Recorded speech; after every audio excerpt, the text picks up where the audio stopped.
श्रीरङ्गनाथपादुकासहस्रं पद्धति 27 रेखापद्धतिः सूजयन्तीं स्वरेखाभिरनालेख्य सरस्वतीम्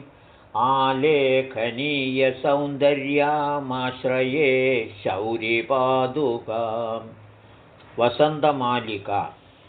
मणिमौलिनिकर्षणात्सुराणां वहसे काञ्चनपादुके विचित्रं कमलापतिपादपद्मयोगादपरं लक्षणमाधिराज्यसारम् अभितो मणिपादुके स्फुरन्त्यास्तव रेखाविदतेस्तथा विधायाः मुरवैरिपदारविन्दरूढैरनुकल्पायितमाधिराज्यचिह्नैः रथोत्थदा रेखया विनमदां दिवौकसां मौलिरत्नमकरीमुखोद्धया पादुके वहसि नूनमद्भुतं शौरिपादपरिभोगलक्षणम् मालिनी त्रिदशमकुडरत्नोल्लेखरेखापदेशात् परिणमयसि पुंसां पादुके मूर्ध्नि लग्ना नरकमथनसेवा सम्पदं साधयित्री नियति विलिखितानां निष्कृतिं दुर्लिपीनाम् पदकमलदलान्दःसंश्रितान्यादपत्रध्वजसरसिजमुख्यान्यैश्वरीलक्षणानि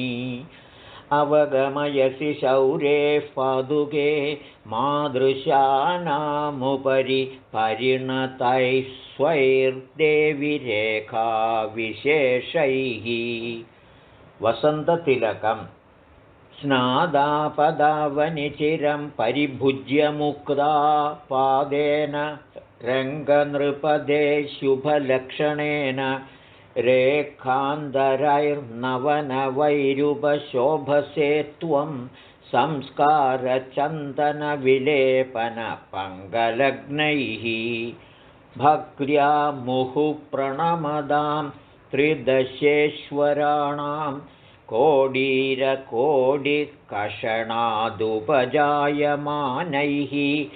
आभादिशौरिचरणादधिकानुभावा रेखाशतैस्तव पादावनिकापि रेखा पादावनिप्रतिपदं परमस्य पुंसः पादारविन्दपरिभोगविशेषयोग्या स्वाभाविकान् सुभगभक्तिविशेषदृश्यान् रेखात्मकान् वहसि पत्रलताविशेषान् गीति रेखापदेशतस्त्वं प्रशमयितुं प्रलयविप्लवाशङ्कां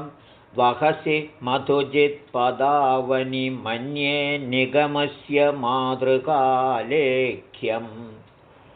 इति कवितार्किकसिंहस्य सर्वतन्त्रस्वतन्त्रस्य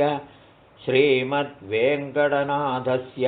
श्रीमद्वेदान्ताचार्यस्य कृतिषु श्रीरङ्गनाथपादुकासहस्रे रेखापद्धते